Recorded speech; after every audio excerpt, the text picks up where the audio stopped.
का मतलब ये है, ये वक्त बर्बाद मत करिए। मैं क्यों बोल रहा हूँ वक्त बर्बाद मत करिए?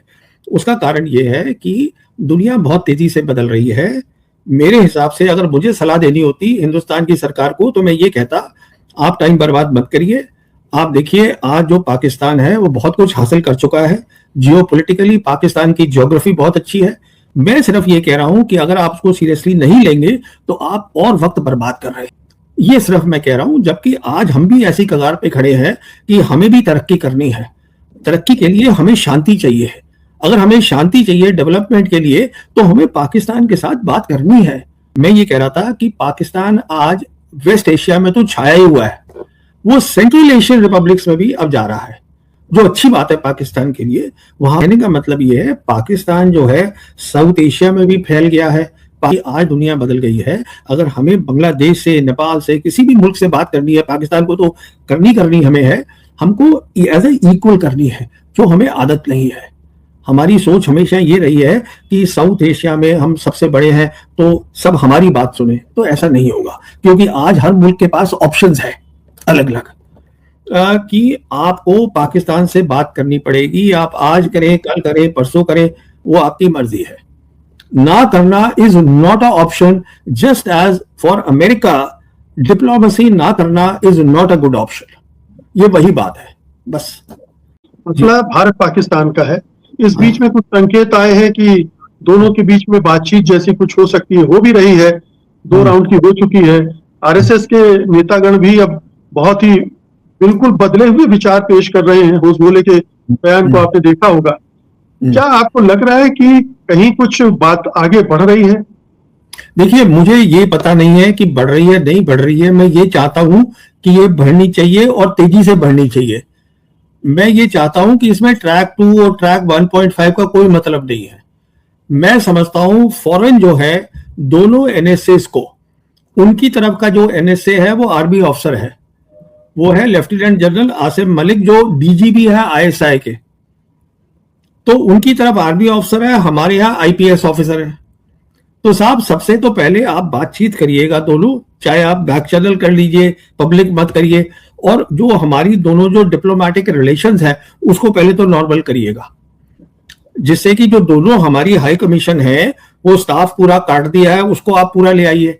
क्योंकि अगर स्टाफ नहीं होगा तो एंगेजमेंट कैसे होगी? पहले तो वो कर लीजिए आप, वो मेरी सोच है। दूसरी, अगर जब आप ये कर लेते हैं तो देखिए, आपका ये कहना, हिंदुस्तान का कहना, terror and talks can not go together.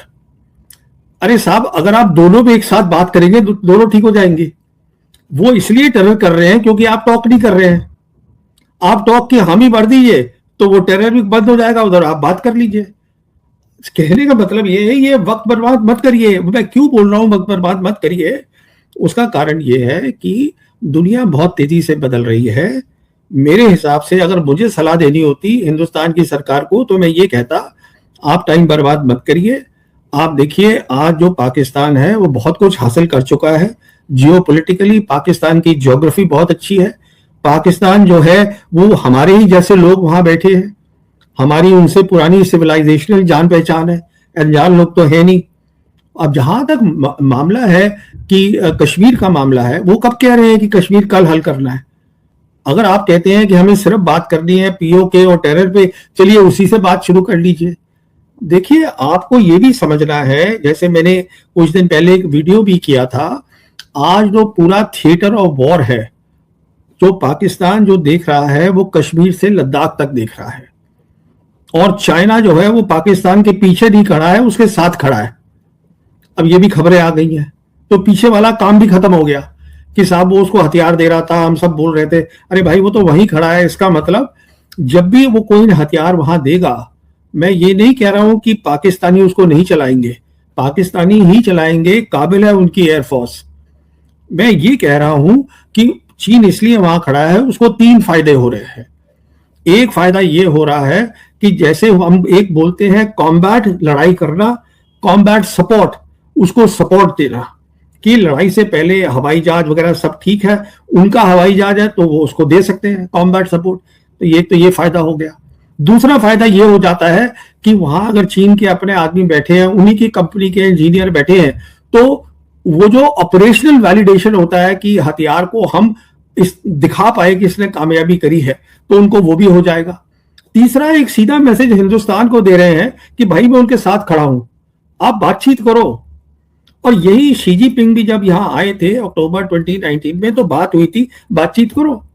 तो मैं तो इसके फेवर में ही नहीं हूं कि आप ट्रैक 1 चलाइए, ट्रैक 2 चलाइए, 2 साल बर्बाद कर दिए, 3 साल। अरे आप करिए, फौरन बातचीत शुरू करिए, डिप्लोमेटिक रिलेशंस बढ़ाइए और सारे काम को इसी 2026 में निपटा दीजिए, जिससे कि 27 में बातचीत शुरू हो जाए। नहीं, लेकिन राजनीतिक मजबूरियां भी तो होती हैं सरकारों की। यहाँ भारत में माहौल बनाना होगा कि हम जो कर रहे हैं बिल्कुल माहौल 360 डिग्री पलट कैसे जाए। अरे साहब सुनिए ना, माहौल बन गया है। अगर आरएसएस के नंबर 2 बोल रहे हैं, उसके खिलाफ किसी ने बयान दिया? नहीं दिया ना। अरे आज ही आर्मी चीफ का बयान आपने देखा होगा, क्या बोल रहे हैं, नक्शे से मिटा देंगे वगैरह वगैरह। देखिए आर्मी चीफ का जहां तक ताल्लुक है, मैं बता सकता हूं आपको, मुझे बहुत अफसोस होता है कि आर्मी चीफ पॉलिटिशियन की लैंग्वेज बोल रहे हैं। मैं आपको बताता हूं, मैं पहली बार आर्मी चीफ को मिला था 1978 में, जब ये उपेंद्र नौकरी में भी नहीं थे। उस समय आर्मी चीफ थे जनरल ओपी मल्होत्रा। मैं आपको बता रहा हूं 78 की बात, और ये बात थी टैंगा वैली की, अरुणाचल प्रदेश में। तो जो आर्मी चीफ होते हैं वो आर्मी की बात करते हैं। Army chief political statement public में नहीं देते। दिस इज वेरी डिसअपॉइंटिंग कि मैं भूगोल मिटा देंगे, इतिहास, क्या बोल रहे हैं आप? ये अगर किसी को बोलना है, आप पॉलिटिशियन को बोलने दीजिए ना, उनका काम है, वो बोल रहे हैं, ठीक है, हमें अच्छा लगता है रक्षा मंत्री बोले हम पीओके ले लेंगे, हम ये करेंगे, करिए साहब। रक्षा मंत्री तो रोज बोल रहे हैं, राजनाथ सिंह तो लगभग दोहरा रहे हैं। भाई उनका काम है बोलना, अच्छी बात है, बोलिए आप। पर आर्मी चीफ को तो पता होना चाहिए ना, क्योंकि आर्मी चीफ जब कोई बात बोलते हैं तो आम जनता जिनको समझ नहीं है मिलिट्री मैटर्स की, वो आर्मी के जो लोग होते हैं उनको सीरियसली लेते हैं कि अच्छा साहब आप भूगोल कर देंगे, इतिहास। अरे आप कुछ भी नहीं कर पाएंगे, हमें देख नहीं लिया। चीन अगर उनके साथ खड़ा है, आप क्या कर लेंगे? अब मैं इस मसले पे और नहीं बोलना चाहता हूं, but this is very disappointing. ये आर्मी चीफ को शोभा नहीं देता है इस तरीके की स्टेटमेंट्स देना, जो पॉलिटिकल स्टेटमेंट्स है। पर हम बात कर रहे थे बातचीत की, तो मैं ये समझता हूं कि जो आरएसएस के जो जनरल सेक्रेटरी हैं, जो मैं समझता हूं नंबर 2 हैं, अगर उन्होंने बयान दिया है, और मुझे लगता है बहुत अच्छा बयान है, तो उस बयान के ऊपर सरकार को रास्ता मिल गया है, एक रास्ता खुल गया है।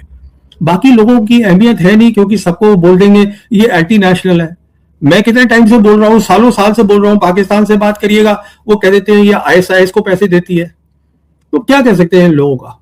पर अगर वो बोल रहे हैं तो वो ऑब्वियसली रास्ता खोल रहे हैं इंडिया के लिए, और इंडिया के लिए जरूरी है बातचीत करना। मैं इस बात पे बिल्कुल कायम हूं। पाकिस्तान की जियोपॉलिटिकल प्रोफाइल बढ़ गई है बहुत ज्यादा, पाकिस्तान की लोकेशन ऐसी है, कनेक्टिविटी है। आज पाकिस्तान जो है वो बहुत दूर तक सोच रहा है, गल्फ के आगे देख रहा है, सेंट्रल एशियन रिपब्लिक्स में देख रहा है, रशिया को देख रहा है पाकिस्तान, वहां पे कनेक्टिविटी बना रहा है। देखिए पाकिस्तान का जहां तक ताल्लुक है, उनके जो जनरल्स हैं, और स्पेशली अब जैसे उनके फील्ड मार्शल आसिम मुनीर है, एक खास बात क्या है पाकिस्तान के आर्मी ऑफिसर की, कि वो फॉरेन पॉलिसी भी समझते हैं, जियोपॉलिटिक्स भी समझते हैं, और मिलिट्री मैटर्स भी समझते हैं। और जहां तक पाकिस्तान एयरफोर्स का सवाल है, वो एक प्रोफेशनल एयरफोर्स है। मैं देखिए आपका जो भी एडवर्सरी है, चाहे पाकिस्तान है, चाइना है, उसको रन डाउन करना कि वो ये है, और देखिए वो तो हमारे बारे में भी 10 बातें बोल सकते हैं, उससे हासिल क्या होगा? मैं ये कह रहा हूं। चलिए मैंने बहुत लंबा आपको इसका जवाब दे दिया। नहीं, लेकिन मेरा एक सवाल ये भी है इससे जुड़ा हुआ कि ये कई बार इस तरह की शिगुफे छोड़े जाते, और हो सकता है ये अमेरिकी दबाव में हो रहा हो।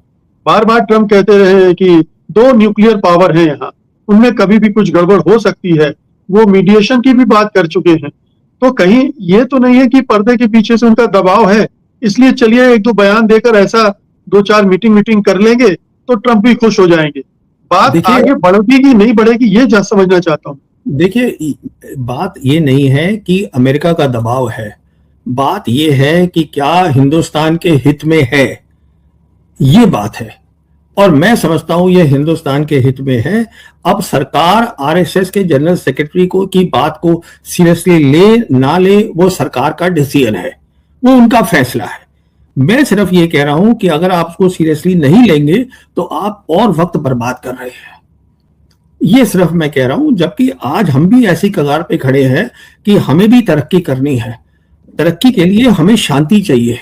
अगर हमें शांति चाहिए डेवलपमेंट के लिए, तो हमें पाकिस्तान के साथ बात करनी है। ये मैं आपसे कह रहा हूं, ये हमारे हित में है। अब वो प्रेशर डाल रहे हैं नहीं डाल रहे हैं, वो अंदर की पॉलिटिक्स जो है वो मुझे मालूम नहीं है, आपको भी मालूम नहीं है। जो आप और हम पढ़ते हैं वही हम बोल देते हैं।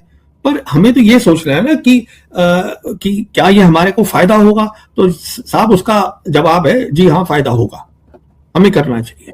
जी, आपने कहा कि पाकिस्तान और दूर की सोच रहा है।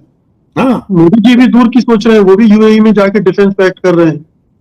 नहीं देखिए, मैं ये कह रहा था कि पाकिस्तान आज वेस्ट एशिया में तो छाया ही हुआ है, वो सेंट्रल एशियन रिपब्लिक्स में भी अब जा रहा है, जो अच्छी बात है पाकिस्तान के लिए। वहां पर अब बातचीत हो रही है, हम कैसे पाइपलाइन लाएं उज्बेकिस्तान से, और वो और जो है कंट्री से बातचीत कर रहे हैं। अच्छा, उधर से फिर उनके जो प्रधानमंत्री हैं वो अभी जा रहे हैं शायद बांग्लादेश के टूर पर, और वो उनके एयरफोर्स के वो गए हुए थे बहुत सीनियर ऑफिसर कि हम आइएगा, हम आपको ट्रेनिंग देते हैं। तो कहने का मतलब ये है, पाकिस्तान जो है साउथ एशिया में भी फैल गया है। पाकिस्तान जो है बार बार बोल रहा है कि सार्क को आप रिवाइव करो। पाकिस्तान बार बार बोल रहा है कि हम तैयार हैं बात करने के लिए, पर हमारी शर्त है। शर्त क्या है? Mutual respect. हर मुल्क ये चाहता है कि म्यूचुअल रिस्पेक्ट से बातचीत हो। यही ईरान बोल रहा है अमेरिका को कि ये आप नहीं कर सकते ड्रामेबाजी कि 11 अप्रैल को आप 21 घंटे बात करें और उसके बाद निकल लें। तो आप आए किस लिए थे? तो कहने का मतलब ये है कि आज दुनिया बदल गई है। अगर हमें बांग्लादेश से, नेपाल से, किसी भी मुल्क से बात करनी है, पाकिस्तान को तो करनी हमें है, हमको एज ए इक्वल करनी है, जो हमें आदत नहीं है। हमारी सोच हमेशा ये रही है कि साउथ एशिया में हम सबसे बड़े हैं तो सब हमारी बात सुने। तो ऐसा नहीं होगा, क्योंकि आज हर मुल्क के पास ऑप्शंस है अलग अलग। तो हमें समझना है कि हमारे को किस में फायदा हो। हम देखिए, प्रधानमंत्री खुद बोल रहे हैं कि करीबन वो क्या है 60 करोड़ 80 करोड़ लोग जो है उनको खाना नहीं मिल रहा है, उनको दे रहे हैं। तो हम, अगर हमारी हालत ये है तो हमें तो बहुत कुछ करना है ना। तो उसके लिए आप कनेक्टिविटीज खोलिएगा। हम कभी कहते हैं हम पाकिस्तान से बात नहीं करेंगे, हम ईरान से, छबार से निकल जाएंगे, इधर उधर निकल जाएंगे। अरे साहब, उनसे बात कर लीजिए, कनेक्टिविटी है, सब कुछ है। प्रॉब्लम क्या है? अब ये कि वो पहले भी उन्होंने धोखा दिया था, ये कोई तरीका थोड़ी ना हुआ कि पहले ये हुआ। देखिए, उनकी भी है, वो है जैसे बोलते हैं ग्रीवियंसेस हैं कि साहब आप ये करते हैं, आप वो करते हैं। देखिए, मुख्तसर बात ये है कि आपको पाकिस्तान से बात करनी पड़ेगी। आप आज करें, कल करें, परसों करें, वो आपकी मर्जी है। ना करना is not a option, just as for America diplomacy ना करना is not a good option. ये वही बात है बस। तो दोस्तों, आपने देख ही लिया परवीन स्वानी का धमाकेदार इंटरव्यू, जिसमें उनका कहना है कि अगर भारत को अपने मुल्क के हालात बेहतर और तरक्की करनी है तो उसके लिए उससे पहले पाकिस्तान से बात करनी होगी। और पाकिस्तान इस टाइम मुल्क में क्या, एशिया में नहीं बल्कि पूरी दुनिया में इस टाइम उनका जो है ना कद बढ़ गया है। तो दोस्तों, आज के लिए इतना ही। मज़ीद अगर इस तरह की रिएक्शन वीडियो देखनी है तो उसके लिए हमारे चैनल क्रिकेट4 को सब्सक्राइब कर लें। अगर वीडियो पसंद आई हो तो वीडियो को लाइक और दोस्तों के साथ शेयर ज़रूर कर लें। इंशाल्लाह मिलते हैं किसी और वीडियो में, तब तक के लिए अल्लाह नेगबान।